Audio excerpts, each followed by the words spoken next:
Dear students, I welcome to all.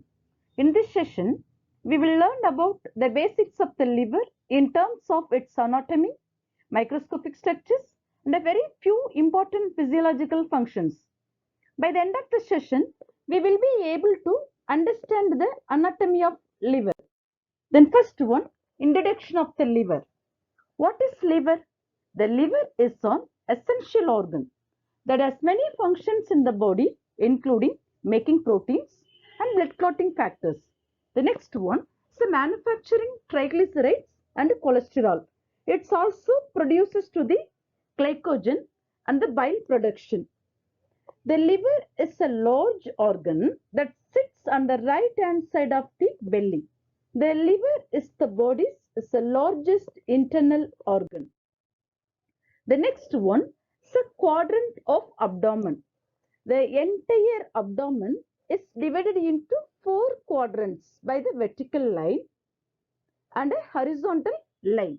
The 4 quadrants of the abdomen are right upper, right lower, left upper and left lower. The liver is in the right upper of the abdomen. The next one is the position of the liver. The liver is located deep in the right upper quadrant and is well protected by the right rib cage. Its size, it's measured in the right midclavicular line, is about 12 to 15 centimeter and its weight is about 1500 gram. The weight of the liver is approximately 2.5% of the body weight. The right lobe of the healthy liver is not usually palpable. The left lobe may be palpable up to midway between the xiphissternum and umbilicus. This means that a palpable left lobe in isolation is not a clinical importance. In the patients, those who are affected in liver failure or liver patients, the consistency is a very firm. Then surface means it's a normal, it's a smooth or non-tender. And the margins means it's a normal, it's a regular of the liver are much more important features in the liver, the size of alone. The next one is the blood supply of the liver. The liver is a very vascular organ. About 1500 ml of blood passes through the liver every minute, which is approximately 25% of the cardiac output. The normal cardiac output is 5 liters per minute. Compared to its weight, is about nearly 2.5% of the body weight. It receives a massive blood supply. In the liver, it's another important to realize the majority about is a 65% of the blood supplied to the liver is deoxygenated venous blood, which means this venous blood which carries much less oxygen than arterial blood from the small and large intestine. Only 1/3 of the supply is oxygenated arterial blood and carries a high level of oxygen. The liver is a dual blood supply services. So 3 important major functions.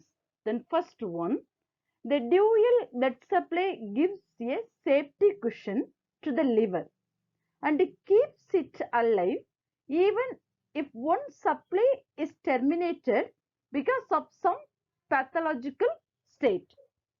The next one, so second stage, the venous blood carries several harmful substances, toxins and biological products derived from food and gut bacteria present in the large intestine. The liver is act as a filter that prevent the systematic circulation from exposure to these substances. When this filter functions of liver is impaired, such as in patients with liver failure, these harmful substances reach to the brain and the patient begins unconsciousness. The third venous blood carries a lot of nutrients from the small intestines. These nutrients, if released unchecked into the circulation, will produce some metabolic imbalances. The liver is acts as a temporary warehouse to store excessive amount of these nutrients and releases them at the time of need, such as fasting. The next one is the normal circulation. The normal circulation means it's the blood from all the tissues reaches the right heart and then goes to the lungs. During the normal blood circulation, so deoxygenated blood is collected from all over the body by the venous systems and is pumped by the right side of the heart into the lungs.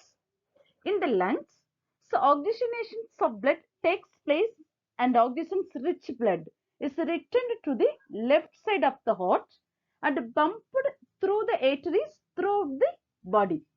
Then capillaries connect arteries to veins. Oxygen and carbon dioxide is exchanged in arteries and blood collected from the capillaries is returned to the lungs through the veins. The next one, then venous blood goes to the another organ instead of the right heart. During the normal blood circulation, so deoxygenated blood is collected from all over the body by the venous systems and is bumped by the right side of the heart into the lungs. In the lungs, so oxygenation of blood that takes place and oxygen-rich blood is returned to the left side of the heart and bumped through the arteries. During the normal circulations of the blood in liver, the blood is collected from the capillaries, is returned to the lungs through the veins. In the portal system, the blood is returning from the capillaries is not directly returned to the venous system, but is again passed through another set of capillaries in another organ or tissues. There are two portal systems in the human body. Then first one is a pituitary hypophyseal system in the brain and the next one in the liver. The objective of this portal system is to provide the liver with extra circulation time and exposes to the blood extensive network of hypocyte plates. It helps the liver to perform its metabolic and filtering activities more effectively. The next one is the liver portal system. The liver portal systems, almost all the blood coming from the intestine is collected and filtered through the liver. The next one, the this pictures shows the venous drainage into the portal venous systems and the venous drainage of the liver. The portal vein is formed by the superior mesenteric vein, which means collect the nutrients and toxin-rich deoxygenated blood from the intestine. And the splenic vein, which carries the immune activated lymphocytes from the spleen. Inside to the liver, the portal venous blood is first distributed to the extensive network of sinusoids and is then collected by three hepatic veins, right, middle and left hepatic veins.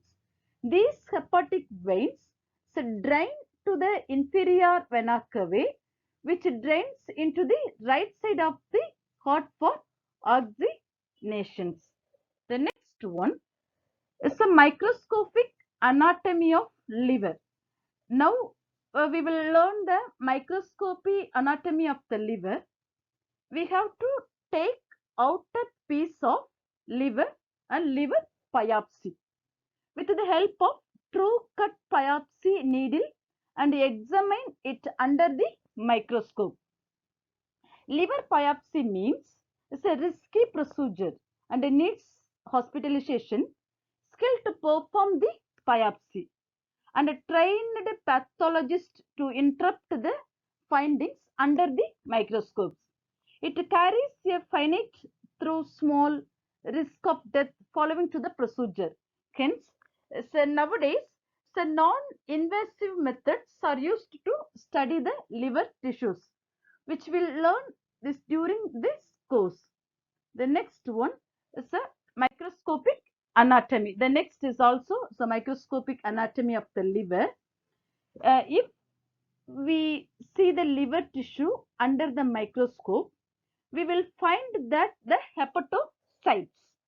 Then hepatocytes means it's a liver parenchymal cells.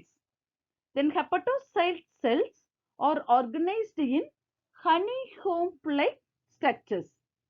These structures are called hepatic lobules. Such lobules are three-dimensional structures and are commonly hexagonal in shape. With each lobule, the individual liver cells, means it's a hepatocytes, are well organized. We can compare the liver with a large school, liver lobule with a classroom, and each hepatocytes with every single chair inside the room. In a well organized classroom, the chairs are organized in rows and placed at a definite distance, which facilitates easy movement of the students, teachers, and inside to the classrooms.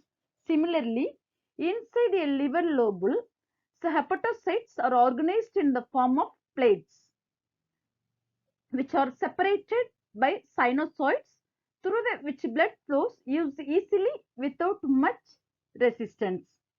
The next one, each liver lobule has three following structures. Then bile duct in green in color, then portal vein in blue in color, and the hepatic artery in the red in color. Usually there is one of each of these, but sometimes there are maybe 2-4 bile ducts, or sometimes it's only two structures in the center of the each lobule. There is one central vein in blue in color, which drains into the hepatic veins. The next one, the three structures along with the surrounding the plates of hepatocytes at the corner of the hepatic lobule are collectively called a portal tract.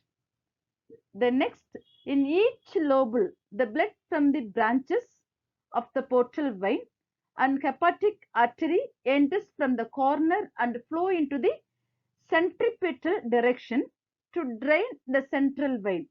This flow of blood is slow and under low pressure, which gives adequate time for exchange of the material between the blood and surrounding capillaries. The next one is bile. Bile is produced by hepatocytes.